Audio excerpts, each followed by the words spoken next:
Bulletin में सबसे पहले आपको बताएं, वज़ीर आला खैबर पख्तूनख्वा इलेक्शन कमीशन में पेश ना हुए। NA-96 हरीपुर में ज़िमनी इलेक्शन में ज़ाब्ते इखलाक की खिलाफ वर्जी के केस की इलेक्शन कमीशन में समाअत हुई।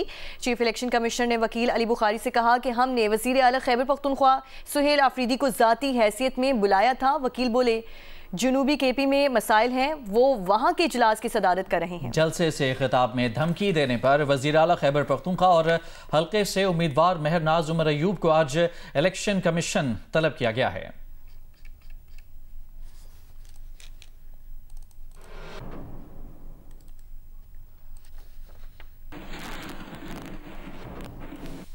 फैसलाबाद में गैस लीकेज के बायस फैक्ट्री में धमाका हुआ, जिससे इमारत गिर गई। हादसे में 15 अफराद जाँ बहक हो गए, जबकि 7 अफराद जख्मी हुए हैं। जाँ बहक होने वालों में 6 बच्चे और 2 खवातीन शामिल हैं। मलिकपुर के इलाके में वाक़ई केमिकल फैक्ट्री में सुबह सवेरे धमाका हुआ, जिसके बाद फैक्ट्री में आग लग गई। धमाके से करीब वाक़ई मुतादिद घरों की छतें भी गिर गईं। कमिश्नर राजा जहांगीर अनवर के मुताबिक मलिकपुर में 4 फैक्ट्रीज एक साथ मुंसलिक होकर काम कर रही थीं। ज़्यादा जानी नुकसान फैक्ट्री से मुल्हिका घरों के रिहायशियों का हुआ है। वज़ीर आला पंजाब मरियम नवाज खुद रेस्क्यू ऑपरेशन को मॉनिटर कर रही हैं। 5 रुकनी तहकीकाती कमेटी भी कायम कर दी गई है, जबकि रेस्क्यू के मुताबिक फैक्ट्री से मुल्हिका 7 से 8 मकानों के कुछ कमरे भी गिर गए हैं। फैक्ट्री के मलबे तले मजीद अफराद के दबे होने का खदशा है, जिनकी तलाश के लिए रेस्क्यू ऑपरेशन अभी जारी है। फैसलाबाद के मुतासरा फैक्ट्री के बारे में मजीद ताज़ा तरीन सूरत हाल जानेंगे। नुमाइंदा जे न्यूज़ इरफान उल्लाह हमारे साथ मौजूद हैं। इरफान, बताएगा क्या इमदादी कार्रवाइयाँ मुकम्मल कर ली गई हैं और धमाके से मुतालिक मजीद हक़ाइक़ क्या सामने आ सकें अब तक?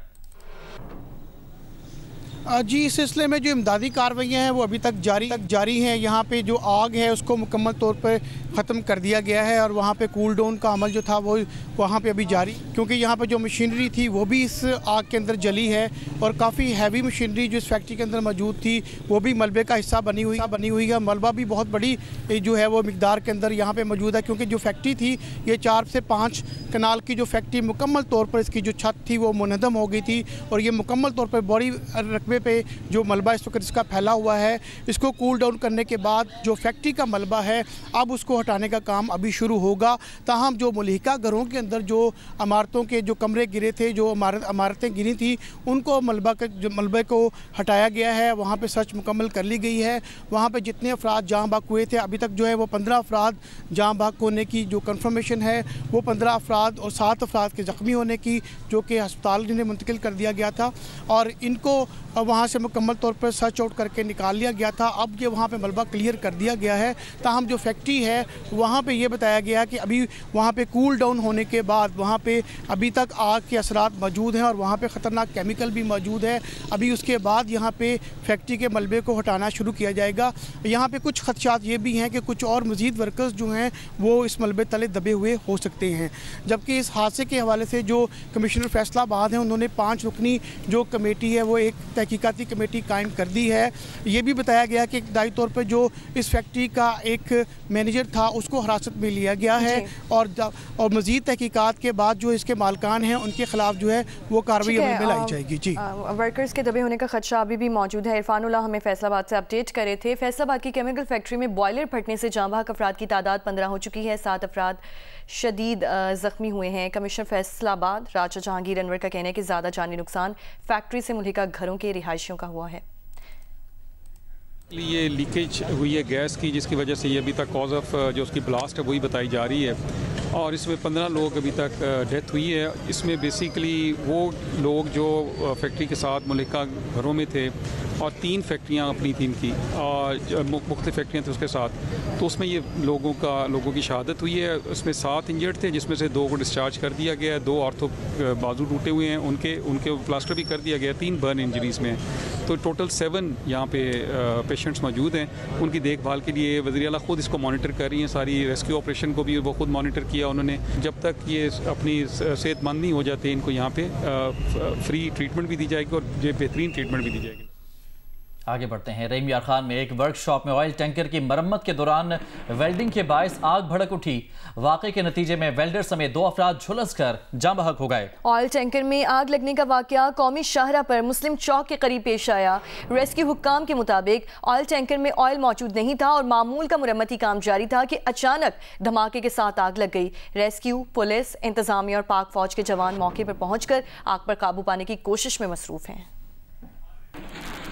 महंगी किताबें और यूनिफॉर्म बेचने पर मुसाबकती कमीशन ने 17 बड़े निजी स्कूल सिस्टम्स को शो कॉज नोटिस जारी कर दिए। कमीशन के एलामिये के मुताबिक तलबा को महंगी लोगों वाली नोटबुक्स और यूनिफॉर्म्स खरीदने पर मजबूर किया जाता है। लोगों वाली कॉपीज मार्केट में 280% तक महंगी पाई गई। वालिदैन सस्ते मुतबादल बाजार से नहीं खरीद सकते, यरगमाल सारिफीन बन जाते हैं। मुसाबकती कमीशन का कहना है कि मशरूत फरोख्त कॉम्पिटिशन एक्ट की खिलाफ वर्जी है।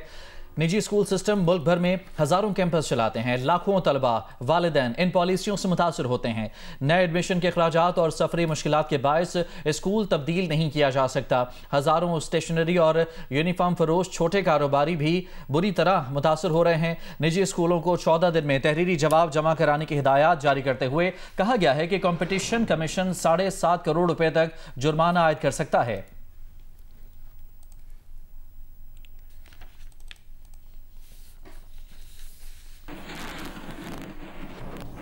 बन्नू के इलाके हुएद में अमन कमेटी के दफ्तर पर दहशतगर्दों के हमले में अमन कमेटी के 7 अफराद जाँ बहक हो गए। पुलिस के मुताबिक हमले में एक शख्स जख्मी भी हुआ। दहशतगर्दों ने अमन कमेटी के दफ्तर पर रात के वक्त हमला किया।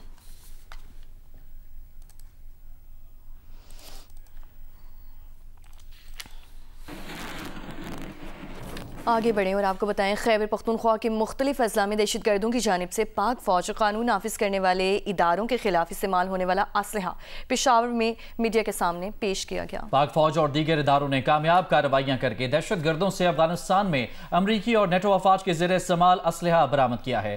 मजीद बता रहे हैं जे न्यूज़ के पेशावर के ब्यूरो चीफ शकील फरमान अली। जी, खैबर पख्तूनख्वा में जो है दहशतगर्दों की जानिब से कानून नाफिज करने वाले इदारों और सिक्योरिटी फोर्सेस पर जो है हमले हुए हैं, जबकि जवाबी कार्रवाइयाँ भी की हैं अफवाज पाकिस्तान ने और कानून नाफिज करने वाले इदारों ने। उस दौरान जो है अमरीकी अफवाज और नेटो के ज़ेर इस्तेमाल जो असला जो कि वो अफगानिस्तान में छोड़ कर गए थे, वो जो है खैबर पख्तूनख्वा के जम अजला समेत मुख्तलिफ अजला से जो है बरामद किया गया है और आज ये मीडिया को बताया गया। अगर हमारे कैमरामैन रिजवान शेख साहब बता सकें तो ये है राइफल M16 और इसी तरह जो है दर्जनों जो है राइफल्स जो है बरामद की गई हैं। जदीद जो है असला बरामद किया गया है। इनकी 600 मीटर से लेकर 1.5 किलोमीटर तक जो है रेंज। अगर यहाँ पे आप देख सकें तो यहाँ पे राइफल्स के ऊपर बाकायदा लिखा हुआ है कि प्रॉपर्टी ऑफ US गवर्नमेंट, यानी ये अमरीकी हुकूमत की प्रॉपर्टी थी और जो नेटो अफवाज और अमरीकी अफवाज थी वो अफगानिस्तान में ये इस्तेमाल करती, वो वहाँ पे छोड़ा गया असला था जिसका बताया जा रहा है कि $7 बिलियन से वो ज़्यादा का असला था, वो छोड़ा गया। यहाँ पे ये देखें कि स्टील हेड बुलेट्स भी हैं। इसी तरह जो है यहाँ पे M16 M24 राइफल्स भी हैं बरामद की गई हैं। एक राइफल अगर हम बता सकें M249 राइफल है जिसकी रेंज 1.5 किलोमीटर है और कानून नाफिज करने इदारों के मुताबिक जो है एहलकारों के मुताबिक ये राइफल्स जो हैं रात को जो है इस्तेमाल की जा रही हैं। नाइट गागल्स विजन इनके ऊपर जो है फिक्स किया जाता है और बड़े पैमाने पे जो है इससे कानून नाफिज करने वाले इदारों को जो है उनको नुकसान हो रहा है। अगर आप देख सकें कि यहाँ पे जो है धमाका खेज मवाद भी बरामद किया गया है और ये जदीद धमाका खेज जो है मवाद है, ये भी अमरीकी अफवाज के ज़ेर इस्तेमाल था। इसी तरह जो है मुख्तलिफ IEDs में इस्तेमाल होने वाले दीगर सामान भी जो है वो भी बरामद किया गया है।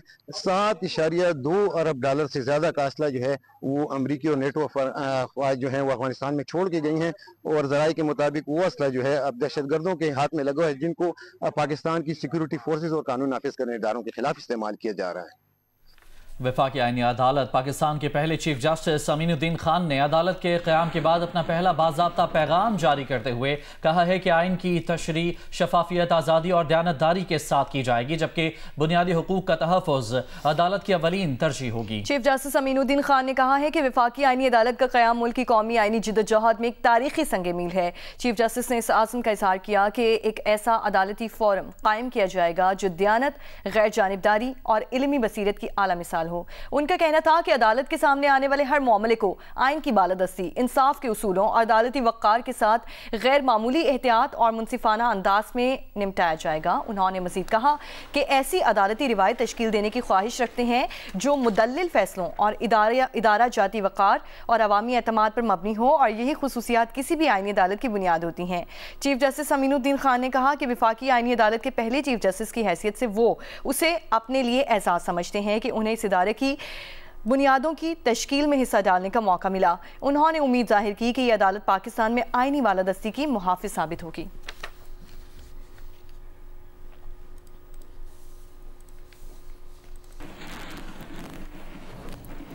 वफाकी आईनी अदालत ने पाकिस्तान रेलवे की मिल्कियती अराजी पर तजावुज़ात और गैर कानूनी कब्ज़ों पर शदीद बरहमी का इज़हार करते हुए रेलवे हुकाम से तफसीली रिपोर्ट तलब की है। वफाकी आईनी अदालत ने समाअत के दौरान रिमार्क्स दिए कि रेलवे की ज़मीन कौम की अमानत है और उसके तहफ़्फ़ुज़ में संगीन गफलत बरती गई है। जस्टिस हसन अजहर रिजवी और जस्टिस के आगा पर मुश्तमिल वफाकी आईनी अदालत के 2 रुकनी बेंच ने समाअत की। जस्टिस हसन रिजवी ने कहा कि रेलवे के बेहतरीन क्लब, अस्पताल और सर्विसेज खत्म हो गई, जबकि ज़मीनों पर कच्ची आबादियां, सनतें और गोठ बन गए। अदालत ने रेलवे अफसरान को तनकीद का निशाना बनाते हुए कहा कि अफसरान एयर कंडीशनड कमरों में बैठेंगे तो कब्जे बढ़ेंगे। किसी ने रेलवे के हाथ नहीं बांध रखे।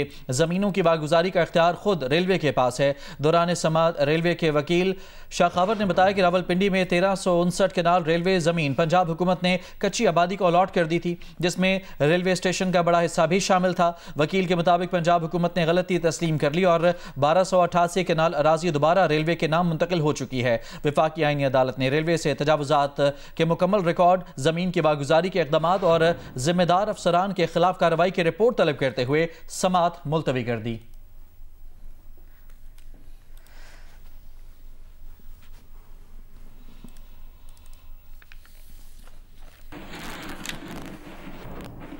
लाहौर में अमीर जमात इस्लामी के बदल दो निज़ाम इज्तिमा की तैयारियां मुकम्मल कर ली गई हैं। मीनार पाकिस्तान के अहाते में पेंडाल सजा दिया गया है। इज्तिमा का बाकायदा आगाज़ नमाज जुम्मा के बाद किया जाएगा। अमीर जमात इस्लामी हाफिज सईमुर रहमान इफ्तिताही खिताब करेंगे। तफसील बताएंगी इरम अवान। जी बिल्कुल, लाहौर में जमात इस्लामी के इज्तिमा की तैयारियां जो है वो मुकम्मल कर दी गई हैं। इज्तिमा जो है निज़ाम बदल दो के स्लोगन से रखा गया है। मीनार पाकिस्तान के जो अहाता है वहाँ पर स्टेज सजाया गया है, बड़ा पंडाल सजा दिया गया है। मुल्क भर से मुख्तलिफ सूबों में यहाँ पर लोग जो है इज्तिमा में शिरकत के लिए आए हैं। इसके अलावा यहाँ पर मर्दों खवातीन की बड़ी तादाद मौजूद है। हमने यहाँ पर ये देखा कि मर्दों के लिए अलग और खवातीन के लिए अलग जो है कैंप लगाए गए हैं, जिसमें खवातीन जो है वो अपनी रिहाइश रखेंगी। और यहाँ पे हमने ये देखा कि सिक्योरिटी जो है वो भी बड़ी तादाद में नाफिज की गई है। जैसे जमात इस्लामी के 2000 सिक्योरिटी कारकुनान यहाँ पर मौजूद हैं। 2000 से ज़ायद जो रज़ाकार हैं वो भी मौजूद हैं। 3 रोज़ पर मुश्तमिल ये इज्तिमा है। 21 नवंबर से लेकर 23 नवंबर तक जारी रहेगा। जुम्मे की नमाज के बाद बाकायदा जो इज्तिमा का आगाज़ है वो कर दिया जाएगा। उसके बाद 3 दिन मुख्तलिफ सेशंस पर जो है इज्तिमा होगा। 145 जो गैर मुल्की मंदोबीन और जो विजिटर्स हैं वो भी इज्तिमा में शामिल होंगे और अपना जो है मेहमानों के तौर पर शिरकत करेंगे। जी।